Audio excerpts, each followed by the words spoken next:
Good evening, everyone, and I wanted to welcome you all to this year's third presentation of our 2024 Evening Speaker Series. I wanted to thank our valuable industry partners for joining our event. The Nebraska Oncology Society would not be able to meet its mission goals without your partnership. Here's our agenda for the evening. And just want to go over a few housekeeping items to please keep your cell phones muted throughout the event. After our presentation, we'll have time for questions, so feel free to ask our speaker. And for our online viewers, you can use the chat box or unmute yourselves to ask your questions. The event is being recorded and will be uploaded to our event website at a later date. CME is available for tonight's event, and the link is live on our event website already. And for our event tonight, we are hosting a presentation by Dr. Satnav Patel.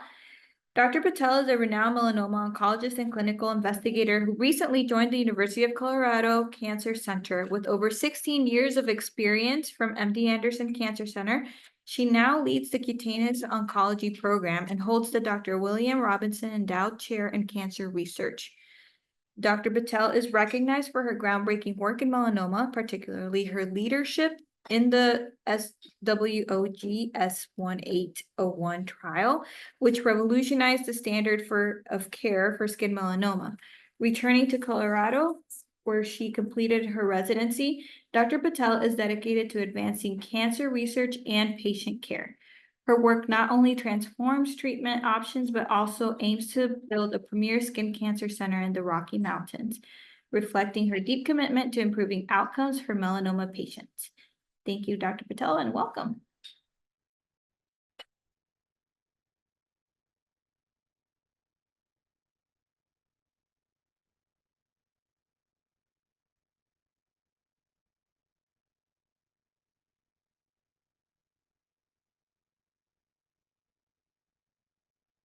Thank you so much.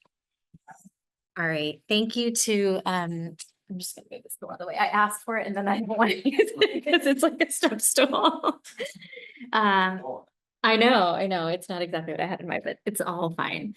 Thank you to Director Chinchilla for this invitation and for that very lovely introduction. Most of the time we write these ourselves, like our own introduction. That one I don't recognize, so I feel like you did some really sweet legwork looking at that. So thank you. This is just what I thought was the best at ASCO 2024 for melanoma. Sometimes we go to ASCO and there isn't much for our disease site that we, treat. That may not be the case if you're breast or lung cancer, but in melanoma, there are some years that are just more kind of flat than others. And at first, to be totally honest with you, I had heard that this was kind of a soft year for melanoma, but as I look back on it, I don't think that's the case. I'll show you here. There's some real practice-changing trials here that we heard, and then some things that I think will be our future standard. So these are my disclosures, many of which I carried because of Houston, but some of which I'll carry into Colorado as well. So we will, over the course of this evening, talk about these practice-changing trials. I wrote 2025, but that should say 2024, obviously. I don't have a crystal ball.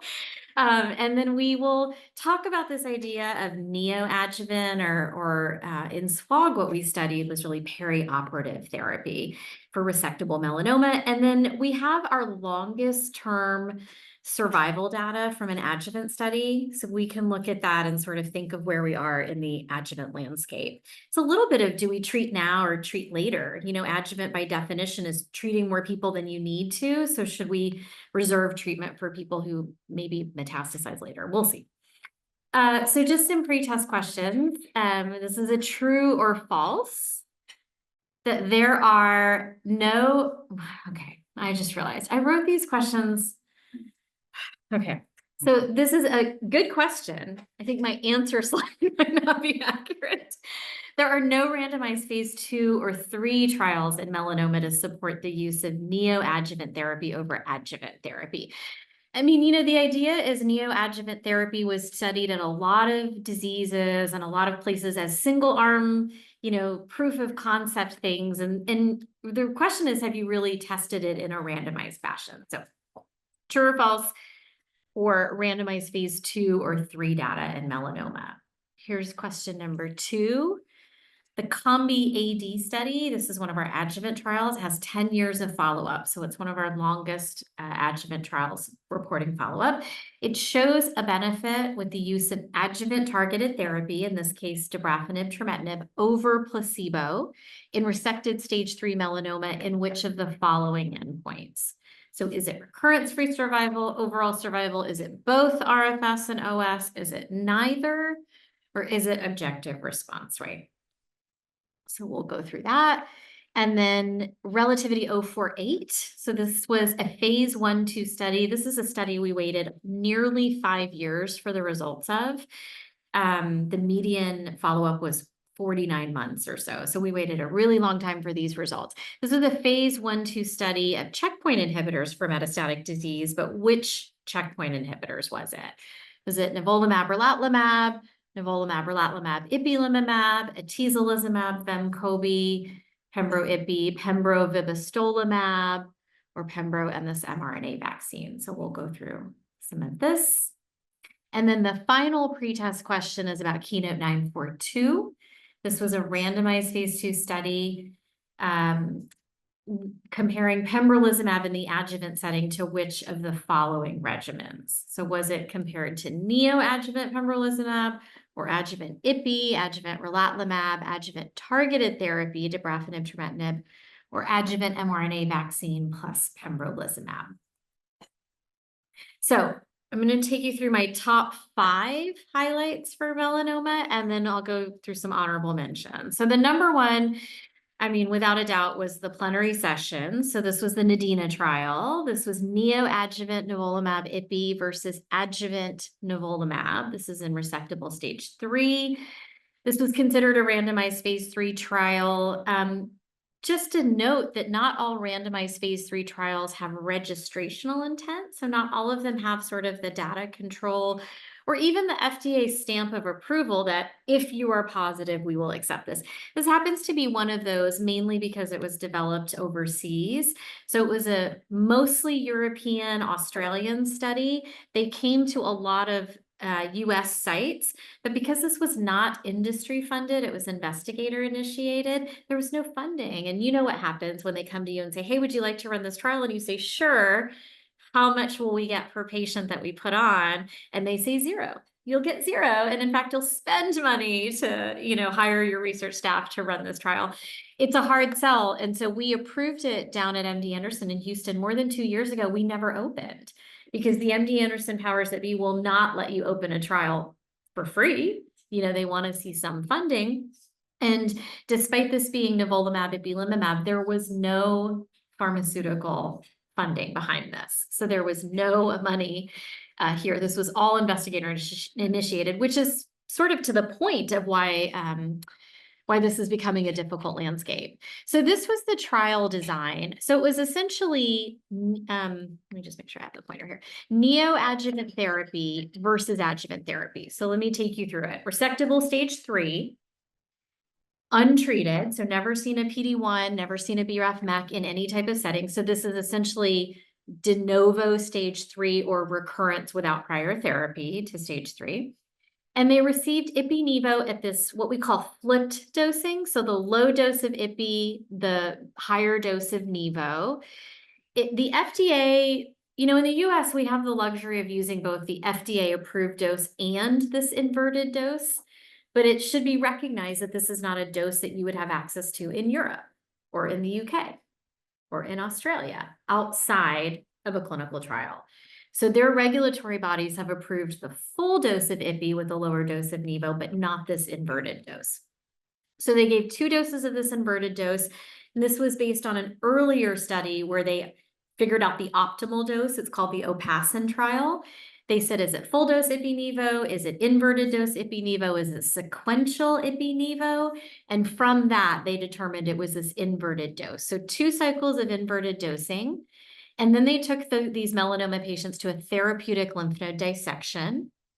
And then based on what happened at that specimen, then that was an inflection point on what happened next. So this is not a randomization over here.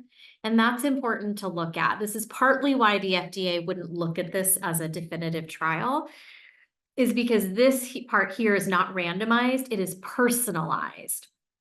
This part here is randomized. So you're randomized to either get this neoadjuvant approach and a personalized approach for the adjuvant setting, or you're randomized to the standard of care, which is go have your lymph node dissection and start adjuvant PD-1 no later than 12 weeks post-op.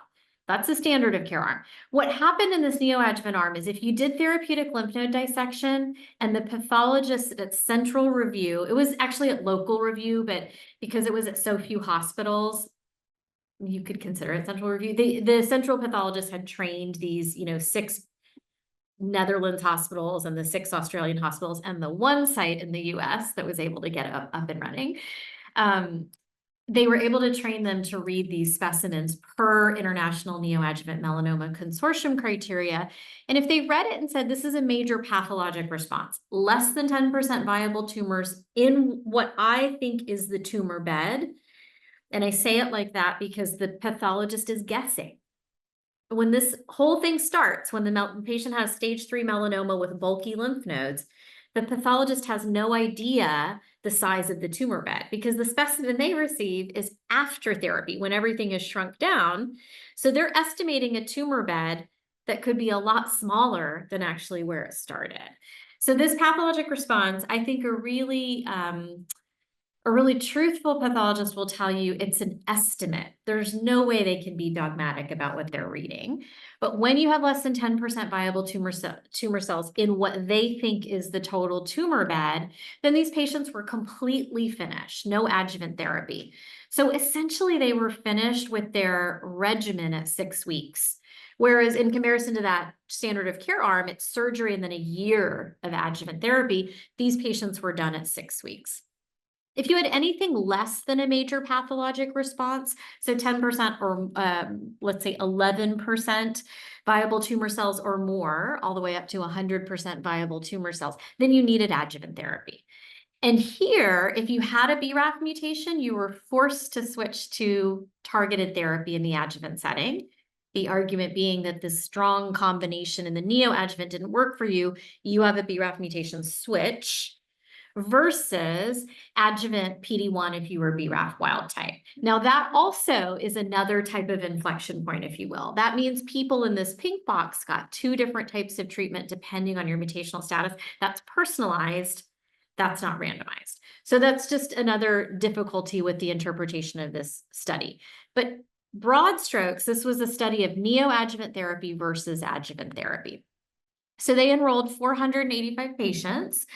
423 ultimately were randomized. You can see the reasons that they didn't meet the eligibility criteria here. So it was 1-to-1 randomization here. You can see that 14 did not undergo surgery, and that's always the concern with the neoadjuvant regimen. When you hold off on curative therapy and put drug first, how many people lose their surgical window either because of toxicity, disease progression, or maybe you had the surgery, you just didn't have it in the window, therefore we're just making note that you didn't have it when we thought you were supposed to have it. As we were talking earlier, toxicity may not be the worst thing in this situation. Toxicity doesn't necessarily preclude a response to immunotherapy, but if it does, then you've got toxicity, no response, perhaps even disease progression. So we have to be careful in these neoadjuvants not to delay curative therapy. And we always want to know the percentage of patients who progress despite using this therapy, because if they progressed despite using the therapy, perhaps you spared them a surgery they didn't need. Because obviously if you give, strong systemic therapy and they still have disease progression, surgery was not likely to stop that. On the other hand, if they have toxicity and then you have to get on steroids and then you never get to surgery, but they were operable and then things unwind, you wonder if the toxicity was worth it. In the adjuvant group, you can see almost all of them went to surgery. These 3 who didn't, it's important. I mean, we kind of reported this in our SWOG trial too. People who get assigned to when you look at adjuvant only trials, so trials that are adjuvant A versus adjuvant B, you're already taking a better slice of the population because these were patients who got to surgery to remove all their cancer, are eligible for adjuvant therapy because their cancer hasn't recurred, and you're randomizing them to regimen A or B. But what we've never had a real thumbprint on in melanoma until this study and our previous SWOG S1801 study is what happens with people who have a melanoma removed. They're about to start their adjuvant therapy, and in that window, they progress. What percentage of our melanoma patients are progressing in that window? And now we finally have a little bit of a fingerprint here. It's a small amount in the study. It was a little bit more in the SWOG study. But you can see here, 208 ended up going to surgery, 170 started adjuvant Nivo. So what are those reasons that 38 people don't start adjuvant Nivo? Well, they went to surgery, they had all their melanoma removed, but the majority of them in between surgery and starting adjuvant therapy had already had a recurrence. So it's really important for us to just sort of enumerate what that looks like. So this was the money slide, if you will, from that plenary talk. This is what we call event-free survival. So event-free survival is a little bit different than recurrence-free survival, because recurrence-free survival is, did you have a melanoma recurrence or did you die? Event-free survival is going to consider some other events. So often it's going to be, this study didn't define it that way, but in our SWOG study, we defined it as toxicity that precludes surgery. Here they defined it, let me reach into my memory. They defined it as not going to surgery, they couldn't define it as not getting adjuvant therapy, because remember, in that one neoadjuvant arm, if you did really well, you didn't have to get adjuvant therapy. So the definition of event-free survival, I think the key is across neoadjuvant therapies and diseases, it is not defined the same. We don't define it the same as lung cancer. Even in melanoma, 2 randomized studies don't define it the same. So that makes it a very malleable endpoint, as you can imagine. Nevertheless, however these guys defined event-free survival, first of all, the majority of that definition is correct. It's melanoma recurrence is the thing you're most concerned about. But you can see there's a massive difference in these 2 curves. There's a major, major benefit in giving therapy up front rather than taking the tumor out first and giving adjuvant therapy. So here the hazard ratio is 0.32. It's a very tight confidence interval and a very significant p-value. And so this is considered a positive study meeting its primary endpoint of event-free survival. Then they looked at pathologic response. How many of those patients had complete disappearance of the tumor, no viable tumors in their tumor cells, and what was that survival? Well, at least at 12 months, 95% of patients who had complete eradication were alive, 94% who had major path response, which is less than 10 or equal to 10% of viable tumor, they were alive. The caveat with this study is that the median follow-up was only 9 months.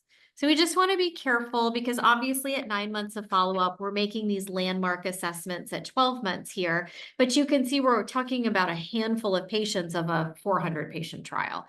So we just want to be a little bit careful. You know, these investigators have made a friendly wager at ASCO this year saying, I threw it on the gauntlet. These curves are going to hold up at 2 years and 3 years, and we hope they do hold up. That would be incredible. But we have to be cautious just because it's just a little too early to say for sure that this is definitive. So importantly, we have to look at side effects. This is a neoadjuvant regimen of doublet therapy and an adjuvant regimen of single therapy. So right off the bat, the neoadjuvant therapy should have more toxicity. It's double therapy, so it should have more toxicity.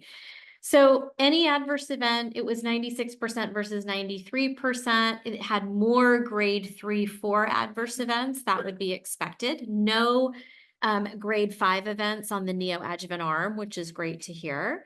And then surgically, when we give therapy before we take a patient to surgery, are we making that surgery harder for the surgeons?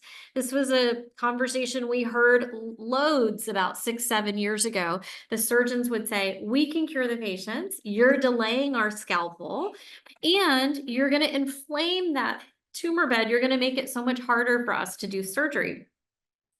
Now, there are no good metrics to ask a surgeon was your surgery harder? They don't have any real scales. The thing that I hear surgeons say is, you could take one surgeon and you could time them on an axillary dissection.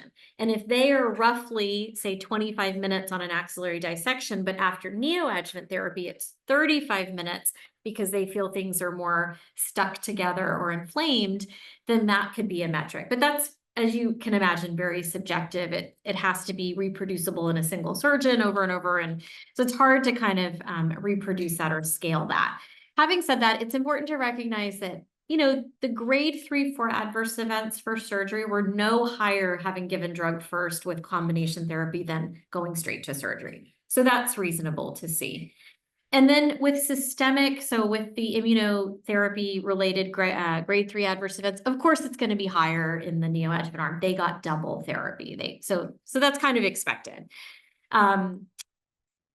That's really it for the NADINA study. This is to say this was a randomized phase 3 study. This will get incorporated into NCCN guidelines. So for whatever it's worth, if it helps you to get that drug approved and into your patients, you can reference the NCCN and say, look, it's level, it should be 1B evidence in there because it's a randomized phase 3 trial. It probably will not get FDA support. You know, the other thing about a phase 3 trial that may or may not be registrational quality is the person who pays for all the expense of getting the drug approved is the pharmaceutical company. And here I told you from the beginning, the pharmaceutical company wasn't exactly invested all the way here. They basically gave the drug, but didn't give any funding. So now after the fact, are they going to want to go collect the data in a registrational fashion, take 3 years to go clean up that data, collect it, and submit it for approval? It's not likely. So we're not likely to get a label change for Nivo-Ipi here with that flip dose, which, by the way, has implications if you live in Europe or the UK. Theoretically, maybe not in Australia, because they don't have access to this regimen. This regimen is that inverted regimen. You just don't have access to it because all they have is the full regimen. Okay, so what's the number 2 highlight from ASCO? It's got to be this Combi-AD study. This was the long-term adjuvant dabrafenib trametinib data. This is 10 years of follow-up. This really is our longest follow-up for an adjuvant trial. So just to remind everybody, this is adjuvant dabrafenib trametinib versus adjuvant placebo for resected stage 3. These were the original endpoints from the first publication many, many, many years ago, 7 years ago at this point. And it was RFS as the primary endpoint, DMFS and OS was a co-primary, I believe. So RFS was statistically significant. You saw a significant hazard ratio. What we roughly say is taking adjuvant BRAF/MEK reduces your risk of recurrence by about half, recurrence or death. Distant metastasis-free survival, which some people think is a surrogate for overall survival and others don't because melanoma is an incubating type of tumor that spreads, loco-regionally. This distant metastasis-free survival also significantly positive. No p-value because that was an exploratory endpoint. But with this co-primary endpoint, what you see here is an interesting overall survival, but this actually was not a significant benefit in overall survival. Sometimes you will hear people misinterpret this original publication because they'll look at that p-value and say, well, this was positive for RFS and OS. Look at that p-value. But the key is that they pre-specified a much more stringent p-value from the beginning for overall survival of, 4019 here. So 306 actually did not cross that boundary for significance. So this was negative for overall survival in that primary analysis. And here is the intention to treat. So taking everybody, every BRAF mutation and putting them in here. Here's the recurrence-free survival now with long follow-up here. You see this is the 8-year median follow-up. And then we also have some 10-year data, but not much. So what you see here is that this benefit in recurrence-free, it should really be called recurrence-free survival, is maintained over time over placebo. So that's great. So some of these adjuvant BRAF/MEK patients are truly cured and they are finished and won't need any further therapy. And you can see that pretty much declares itself by year 5. There really wasn't a change in these landmark numbers with an additional 3 years of follow-up. So it's good to know that BRAF/MEK in an intention to treat fashion improves recurrence-free survival. Also seems to maintain a benefit in distant metastasis-free survival if you're a believer in that, and many people are. And then in overall survival, this is really interesting. If you look at these two, you'll say, well, maybe they go apart, but then they kind of come back together, maybe. So what's actually happening here is a non-significant p-value. So once again, with long-term follow-up at 8 years, no benefit in overall survival. So what does that mean? That means a BRAF positive melanoma patient who either took targeted therapy or placebo recurs. Well, what happens in recurrence in the melanoma setting these days is everybody gets immunotherapy. So this just tells us we are salvaging patients with immunotherapy, whether or not they're taking adjuvant therapy. We're salvaging metastatic melanoma patients with immunotherapy, and therefore there will be no benefit in overall survival. Maybe. So I say maybe because this was intention to treat. And in melanoma, we have two common V600E mutation, V600 mutations. We have V600E, so glutamine to valine, and then we have glutamine to lysine, which is V600K. Now, V600E is the majority of these. It's 90% of melanoma mutations, but V600K also exists. We tend to think of them as our older population, our head and neck melanomas, more sun damaged tissue. But if you look at this forest plot, the benefit is all in the V600E patients. If anything, the V600K patients seem to be doing better with placebo. And this is for overall survival. So that's really interesting. So then they went back and did an exploratory analysis of overall survival and separated by V600E and V600K.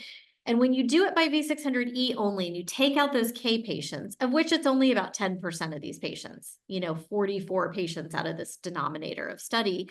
When you take them out, the K patients, now you have what looks to be a maintained benefit in overall survival, a hazard ratio here with a confidence interval that doesn't cross 1. Part of what happened in the entire, this should not say intention to treat, this should say, oh no, it's V600E intention to treat. But if you just looked at all mutations, intention to treat, no benefit, the confidence interval crosses 1. But here, this tells us that it's the V600E patients that are driving benefit. So when this data first came out, when I was looking at this data, I got a little early access to this back in May, and I said, okay, well then I won't give a V600K patient adjuvant BRAF MEK, that's it. They have an RFS benefit, no OS benefit, why would I do it? But then I talked to my friend James Larkin, who said, no, I think you still give it to the K patients. You just recognize that if they don't have an OS benefit with it, it's because it's a question that we've had in melanoma. Do V600K patients respond less well to immunotherapy if and when they need it? That question we don't actually have a strong answer to. So I may have shifted my thinking a little bit in how I interpret this COMBI-AD, but we have RFS benefit, no OS benefit. OS is driven by your V600E patient, so maybe that's a group of patients where you would want to use this in the adjuvant setting. And in the K patients, I think you can still consider it. Just recognize that if they recur, not when they recur, but if they recur, you may have a harder time with immunotherapy at that point forward. But it has nothing to do with their exposure to BRAF MEK. It has to do with their allele. Okay, so then the third highlight of this ASCO was this follow-up of the mRNA vaccine V940 plus pembrolizumab in the adjuvant setting. So this was a phase 2 trial of adjuvant pembro versus pembro plus vaccine. And as we move into a phase 3 trial with this vaccine, this is a Moderna vaccine, mRNA vaccine. They have decided they wanted to go away from calling it a vaccine. They felt that we were in a vaccine controversial kind of world post-COVID. By the way, when this data came out in 2023, it was 2023. I remember telling Bloomberg News at the time, we should really take our hats off to these patients who signed up to do an mRNA vaccine trial in the middle of COVID, when we had politicized vaccines, particularly mRNA vaccines around this. So these patients were really heroic in my mind. They did an injection every 3 weeks for 6 months. So they took what was quote unquote a vaccine, and it was a vaccine. We took their tumor, we looked at the top 25 neoantigen candidates, and we made a personalized vaccine for each patient. That's incredible. But now in the phase 3, they've gone away from calling it a vaccine and they call it individualized neoantigen therapy. So it's called INT, but you'll know it because it goes by this V940.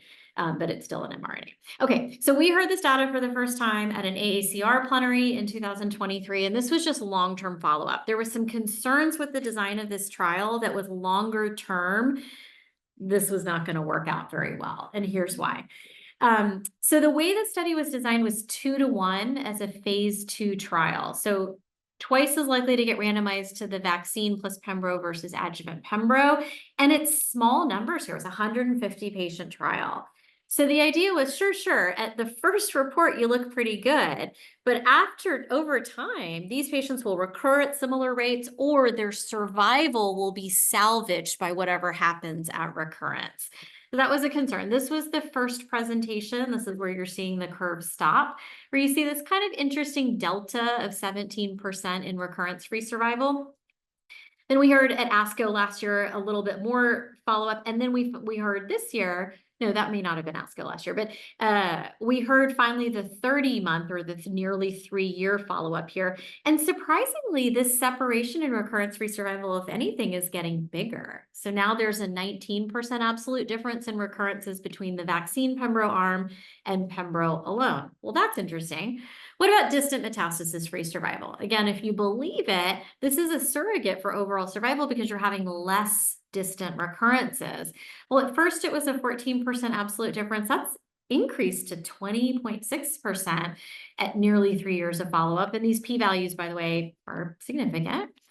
And then overall survival is too soon. It's too early, even at 3 years. So that's actually encouraging because that's good for patients, right? If at 3 years, we're not really having enough events in either of these arms, that's actually a good thing all over. So hard to say about overall survival, but DMFS might be that surrogate.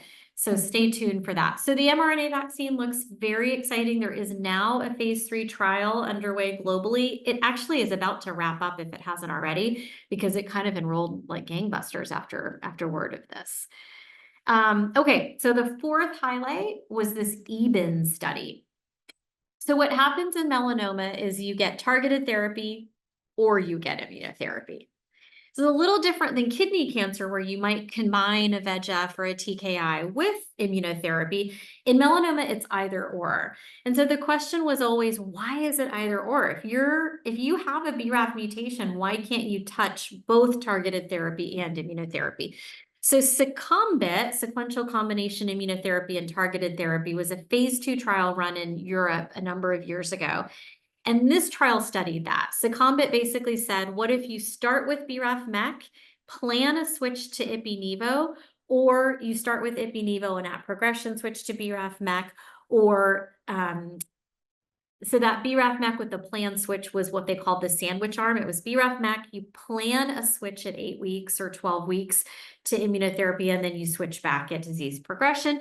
So they looked at plan switching versus switching for progression. And this EBIN study was trying to pick up on that. This was using a more modern BRAF/MEK inhibitor, encorafenib binimetinib. So that's 3rd generation BRAF/MEK. So encorafenib binimetinib followed by Ipi/Nivo versus Ipi/Nivo. So this is the EBIN study. And once again, this is what it looks like. So it's Ipi/Nivo standard of care. So, and this is the low dose Ipi, full dose Nivo dosing. So again, this is a dose that off the shelf, they don't have access to in Europe, but this was a European trial. They ran this trial with this regimen. So the question is what happens in the real world. So this is your immunotherapy standard of care regimen, inverted dosing, so maybe substandard of care in some ways. Your immunotherapy regimen, and then at progression, you can kind of do whatever you want. But these are patients with a BRAF mutation, so theoretically they should get a BRAF inhibitor at some point, or encorafenib binimetinib induction, and you do that induction for 12 weeks as opposed to 8 weeks in the SECOMBIT trial. And then after a 1-week break, you switch to your immunotherapy. You take that immunotherapy at progression, you go back to the targeted therapy. So it's just picking up on what SECOMBIT called the sandwich regimen to look at outcomes. So 271 patients, this was a 1-to-1 randomization.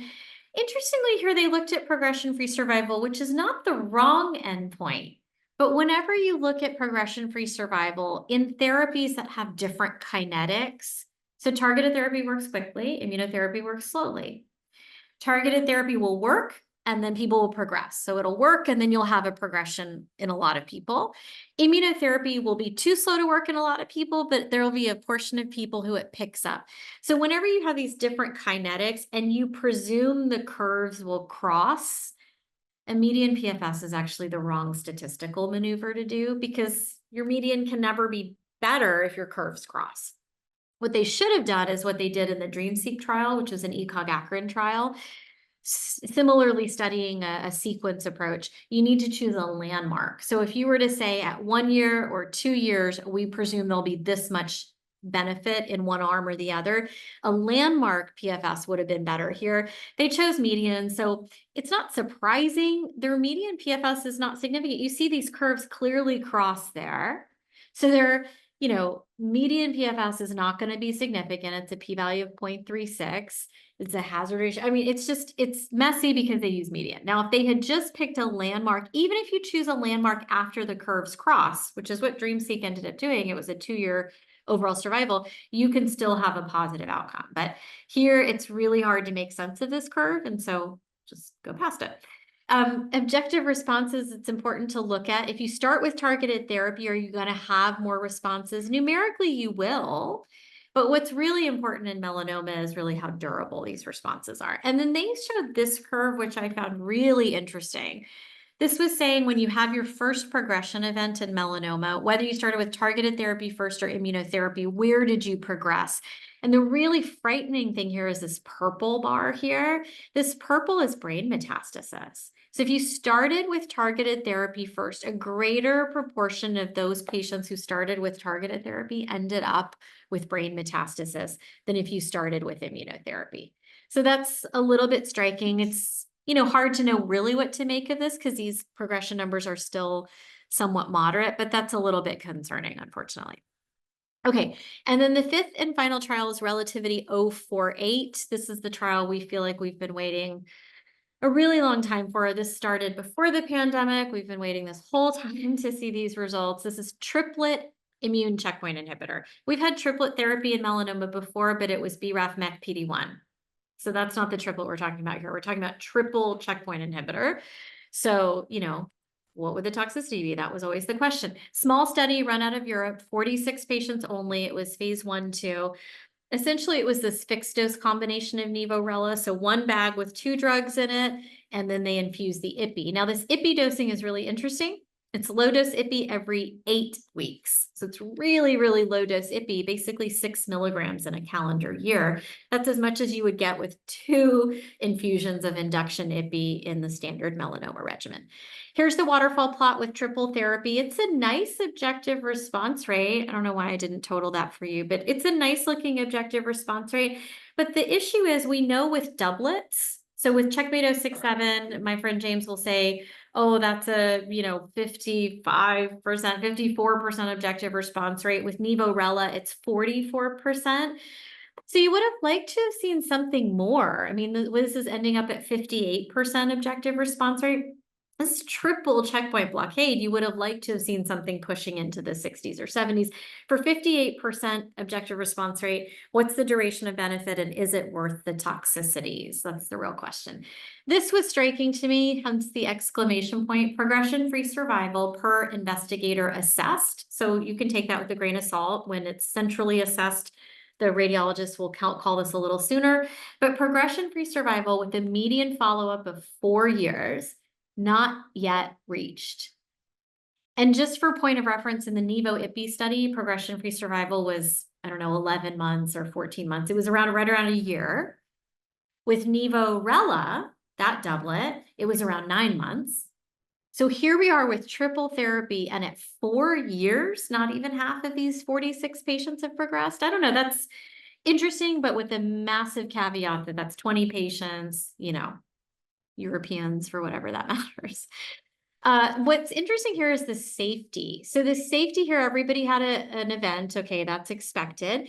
It's, 60% had grade 3, 4. That's what we claim you will see with Nivo-IPI alone. And then the treatment-related discontinuation is somewhere in between Nivo-Ipi with the high discontinuation rate and Nivo-Rela with the low. So maybe that makes sense because this Ipi dose is a little bit lower. So this discontinuation rate's a little bit lower. But again, I feel like this underscores what really you're concerned about. You're adding 3 checkpoints together. The thing we're concerned about with Rela, with LAG3 inhibition is myocarditis. You don't see any of that popping out here. You would assume colitis is a real concern with this, and you would assume adrenal insufficiency is a real concern with these checkpoints, but you don't see it jumping out. But when you talk to these European investigators, they had a hard time with patients on this study. So something is just sort of not coming through in this presentation, but this is a really toxic regimen. We have to proceed with caution. So we just are a little bit concerned if this is worth the squeeze, I guess. You're getting a great PFS, but you're not really getting more cures necessarily with complete responses. Let me just move past that. So then these are all my honorable mentions, and then I'll take you through a few posters here. All of these honorable mentions are neoadjuvant approaches. So it is nice to see that we're doing this in more and more melanoma cases. The first abstract is in uveal melanoma. So in a disease where we used to actually cure these patients with local therapy, maybe not cure, definitively treat them with local therapy and just wait for their recurrence. There's now a movement to leave the primary tumor in the eye untreated and treat them with a targeted therapy in the neoadjuvant setting. That's NATM. NeoTim was this Vem-Cobi-Atezo in high-risk melanoma. The takeaway in melanoma is when you incorporate targeted therapy in a neoadjuvant regimen, not uveal melanoma, but skin melanoma. So this NeoTim and some others, Combi-Neo, NeoCombi, NeoPele. When you do targeted therapy in a neoadjuvant setting, that pathologic response you can no longer take to the bank. So even when you get complete eradication of tumor, you don't have these tremendously good survival curves. Those patients still recur. So a pathologic complete response after exposure to targeted therapy in melanoma in the neoadjuvant setting is not the same as after exposure to immunotherapy. So NeoTim is a nice effort, but not likely a regimen that we'll be using. There was quality of life with Nadina, which is actually important because half of those patients got doublet therapy, but then remember they were done at 6 weeks. So it was nice to see quality of life data. And then there was this interesting study that was called Pivotal, but it wasn't pivotal, but they named it Pivotal, which I think is a clever move. This was intralesional Daramune, which is intralesional IL-2. So intralesional IL-2, basically, followed by surgery.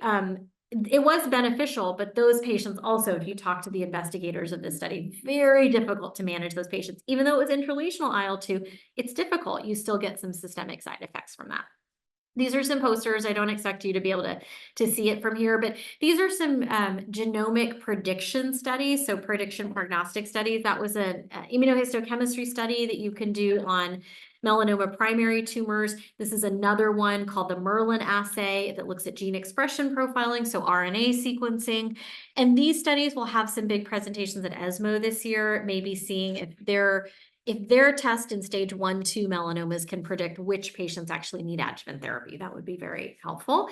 This is Jeff Weber's lab did interleukin-6 blockade with Ipi-Nivo. So MD Anderson had an Ipi-Nivo tocilizumab study, full dose. Jeff did an inverted dose, so flip dose, that lower dose of Ipi-Nivo with tocilizumab. And so they had some nice correlative data here just to show some of the expansion of T cells. So this is to help reduce toxicity, but also perhaps to improve the performance of those anti-tumor T cells.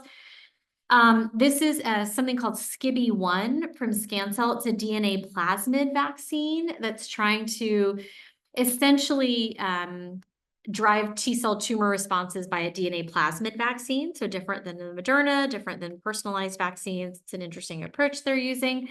And then there was a phase 2 trial of regorafenib. So if you do colon cancer and some of these other cancers, you might be familiar with regorafenib.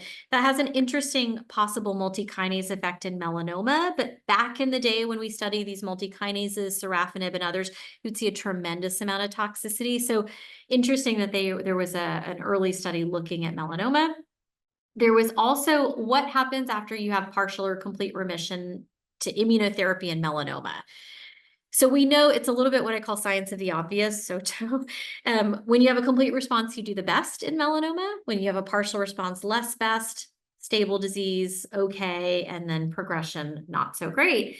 So is the goal to get partial responders up to a complete response? Or if you get a partial responder, are you okay? And the real question is about your maintenance PD-1. Do you need to give somebody all this maintenance PD-1 if they've already hit complete response? So according to this registry study from Europe, complete responses do not need maintenance. So once you hit your complete response, you can stop giving the maintenance PD-1. That's nice because we think it's a 2-year regimen. But partial responders need it. So if you never hit complete response and you're a partial responder, keep going because every bit of that PD-1 is getting them a little bit better than patients who discontinue that PD-1 in partial response. So that was an interesting poster, I thought. So here's some others. Melanoma during pregnancy. This is kind of interesting because that comes up in the real world. Retro timing. There's this idea of when you infuse the immunotherapy, it matters. This came from Emory. They did a study called the Memoir study. So they found that patients who took their immunotherapy in the morning had better outcomes than patients who took it in the afternoon. They hypothesized this has to do with your circadian rhythm and cortisol release. I wish we thought in the real world we had more control over this, but most of us have zero control over the timing of an infusion spot. It's when your infusion can get them in. But if we actually thought that there was differences in the outcomes here, then it would be impressive. So retro timing is interesting. We looked at this in SWOG in one of our largest adjuvant studies, S1404. We could not find this difference, but it was just intriguing nevertheless.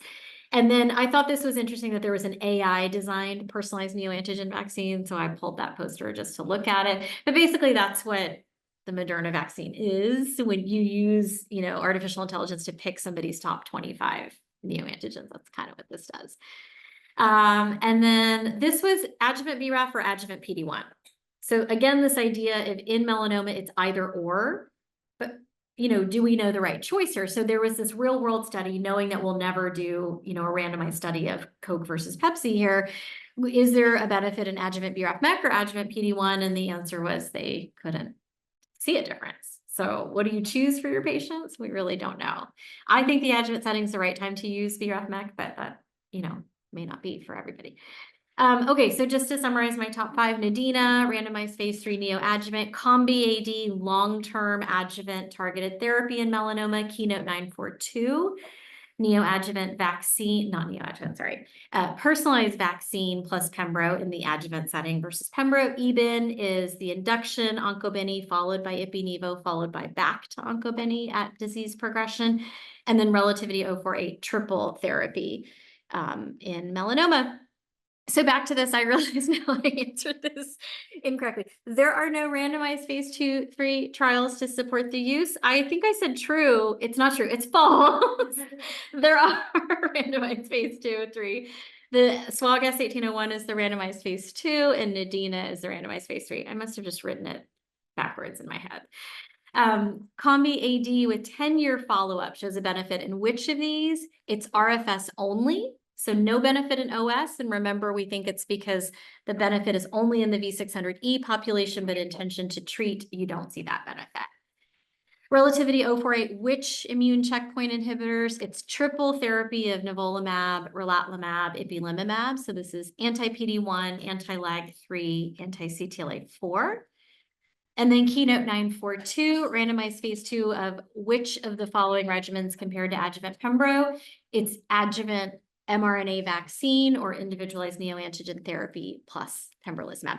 So just a word of note, it was Jeff Weber who has had a long-standing space in the melanoma field. He presented that neoadjuvant, gosh, I keep calling it neoadjuvant, personalized neoantigen therapy vaccine at AACR in 2023. He worked with Steve Rosenberg at the NCI 30 years ago developing cell therapy. He's really had a touch point around the US and globally for a lot of us for many years. This is actually a picture of him talking about that plenary, that big presentation at AACR last year. And this is, those of us that know Jeff know, this is in the middle of him fighting pancreas cancer. And you can kind of see it in his face in that picture. And so at Society of Melanoma Research last year, I was honored to be able to do a little round table with him, and this is kind of a nice photo. You could see he's actually teasing Hussein and I here and making fun of us here in kind of typical Jeff fashion. And then the next month, he got inducted into the Society of Immunotherapy of Cancer fellows. He was one of these giants in cancer care. He was nominated and inducted in 2016, but this year he got inducted into the SITC Fellows Academy. And so NYU, the week before, the NYU Cancer Center director had made some, off the cuff tweet about the war in Israel and God, like, and that week, Jeff gets kind of promoted from deputy director of NYU Cancer Center to the interim director, goes and gets this award. NYU, his former cancer center boss, had bought a table for him and his friends. And I was honored that he asked me to sit with him at that induction. And he was finishing adjuvant chemotherapy at the time and was gonna celebrate with a martini in London that unfortunately he never got to have because just shortly after the holidays last year, his cancer had returned and he had a tough 2024 battling that and then died Saturday before last. So this is a bit in honor of him. I can't imagine how many of our presentations at ESMO and elsewhere are going to have Jeff here. Speaking of London, so Jeff, to me, I've only been in this field 16 years. He's been in it many, many more, 30 years plus. In the last few years has really been kind of a beacon for me, somebody who really has a lot of experience, offers a lot of wisdom, but has a really kind of stern and clear vision on what we should be doing when it comes to science and helping patients. The other sort of benefit of being in this field is I've gotten to interact with James Larkin, who is the Checkmate 067 New England Journal of Medicine author, and he's turned out to be one of my sort of professional, best friends, if you will. And so we have started a little podcast that I was trying to launch for you guys tonight.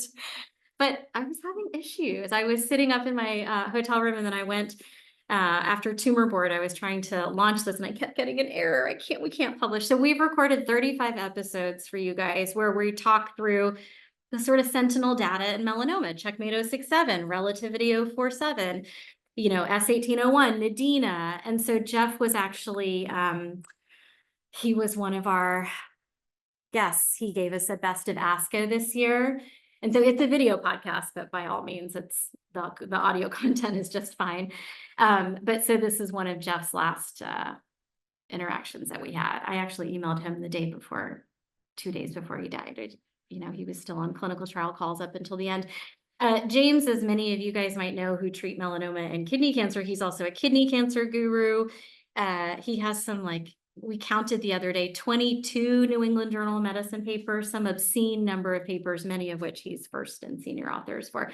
So I'm hoping to get this launched once Spotify cooperates, and you can go to Melanoma Matters, and then there'll be some episodes for you guys there. So that's really it. Thank you guys so much. I put my email there too, so if there's any patient issues or anything I can help with, please let me know. Thank you. Do you have any questions? Is there any biomarker for in the neoadjuvant immunotherapy setting that like us, which patient may respond to that response? Yeah, I like that question so much. So, I ran a study called SWOG S1801. This was neoadjuvant Pembro versus adjuvant Pembro. Then Christian has this neoadjuvant Ipi-Nivo versus adjuvant Nivo. And the question is, when you look at the two of them with, his study has early follow-up right now. What happens if there's a little bit of a difference between these two neoadjuvant regimens? How do you pick? Does everybody need doublet therapy in the neoadjuvant regimen, or are you over-treating and developing toxicity? Single agent, in our S1801 study, certainly had a few more early events with disease progression because it's not as strong as doublet therapy. So what is the biomarker? In short answer, we think it's interferon gamma. So we think there's an interferon gamma gene signature that sits in that primary melanoma or that lymph node. So you'd have to test that specimen. We don't think it's a blood biomarker. We think it's a tissue biomarker. and you test it, and if they're interferon gamma high, single agent PD-1 might be enough. We're going to validate all this from our swab data and then his NADINA data.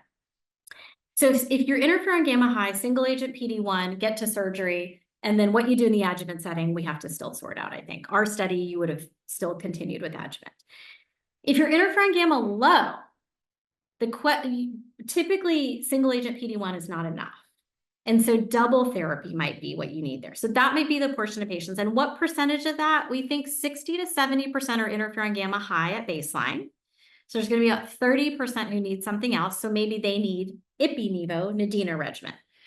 Now, he did some really cool work in a study called Donomy, where he said, okay, what if I test before we give them therapy? But what if I test after we've exposed them? So he gave patients 2 cycles of ipi-nivo and biopsied the tumor again, biopsied the lymph node.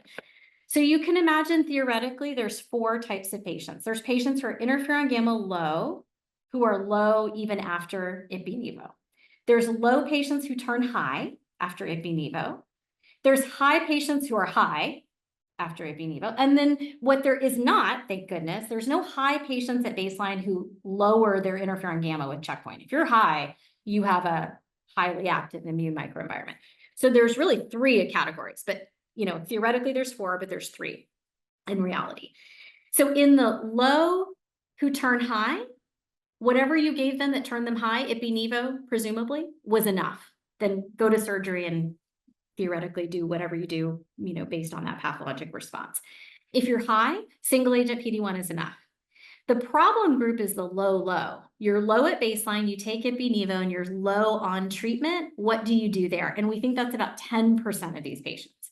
The 60% will be high at baseline, 40% will be low, but 30% will be low who turn high with ipi-nivo. What do you do for that 10%? So you give them ipi-nivo, they're still interferon gamma low. Maybe you add a cytokine there. Maybe that's where you add interleukin-2. Maybe you have to add a novel therapy. We don't think it's where we're going to bring in BRAF/MEK because the BRAF/MEKs don't seem to change this interferon microenvironment.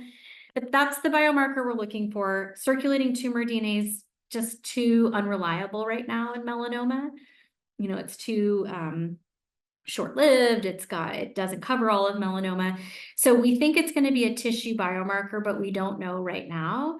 I will tell you to stay tuned to JCO for a nice commentary on PD-L1 testing, because this has never been clear in melanoma. PD-L1 does not predict who will respond. It doesn't predict who won't respond. But some of our melanoma drugs in Europe are restricted by PD-L1 expression. So Opdualag, nivo-relatlimab, even though we don't use PD-L1 in routine practice, it's restricted in Europe to PD-L1 low. So now they have to test for it, even though they don't. So that's really confusing. It's not like lung cancer or kidney cancer where, some of this tumor proportion score matters. But in JCO, there's going to be an interesting commentary where we talk about, is that a biomarker we can at least use in our clinical practice, not for regulatory. Don't tell me what drugs I have access to based on PD-L1, but tell me how to use it in my practice, which is to say, I have a patient and I could give them single or double, and then I factor in these things, and PD-L1 is one of the things I put in my calculator, maybe. So that was a long answer. No. This is still a research test. It's a test we do through RNA sequencing. So we use platforms like NanoString or just bulk RNA sequencing. So it's too cost prohibitive to be really a standard of care right now. The idea being, if we can narrow down which of those genes for interferon gamma, maybe it comes down to 2 or 3, and then it can become a commercial test. So what Christian's working on is he's working on commercializing an assay that then you might use if you have a neoadjuvant patient. So.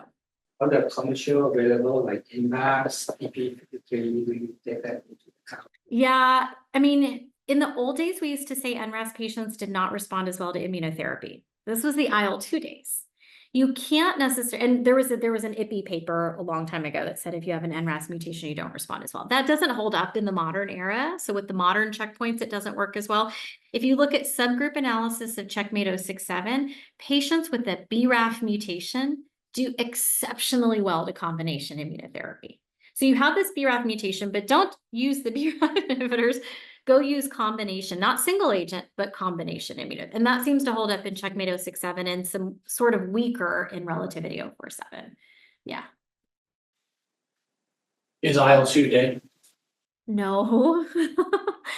I don't know if I should say unfortunately or not. So we just got a cell therapy approved. It was the first cell therapy for solid tumors, and now, of course, sarcoma has Amphi-cell approved. So Amtagvi, which is the cell therapy for melanoma, is tumor infiltrating lymphocytes. So you go get the tumor, you grow it up, you give the T cells back to a patient, you grow up the T cells, you kill off the tumor, give the T cells back, then you support it with IL-2. So IL-2 almost died. And now because of cell therapy, it's having a resuscitation here. Yeah. And it's not as many doses as back in the old day. In the old day, we set up to 15 doses every 8 hours, 600,000 units. Now we say it's up to 6 doses. And if you look at that trial that led to FDA approval, James and I did a podcast on that trial actually. And so I said to him in the fact check, I said, let's go count let's go look at the median number of IL-2 doses. Cause I bet patients like sites gave a dose and then walked away from the IL-2. Because isn't that what you're gonna do? You're not gonna rely on this IL-2. But actually in the trials, the median number of doses, the maximum required was 6. The median was 6. So these sites actually gave it, which may speak to a little bit more just the way a clinical trial is run, right? You have a coordinator and they see like 6 doses need to be given and they just figure out a way to get 6 doses into that patient. I don't know. Very interesting because in what's happening in the real world practice, if you look from like Stanford to East Coast, now they're giving a dose of IL-2 and walking away. Because it's not the IL-2 that should do the heavy lifting, it's the T cells. But we know IL-2 can have a benefit in how it expands regulatory T cells and effector T cells. Yeah, and there's bempeg-aldesleukin, which was a negative IL-2, pegylated IL-2 study. But there's all this interlesional Daramune. There's some other novel interleukins that are coming, interleukin 2s that are coming forward. So I think we'll see a new flavor of it coming forward. Any other questions? Nothing on Zoom. Is there something on Zoom? None on the chat. Okay. Thank you so much. Yeah, thank you guys so much.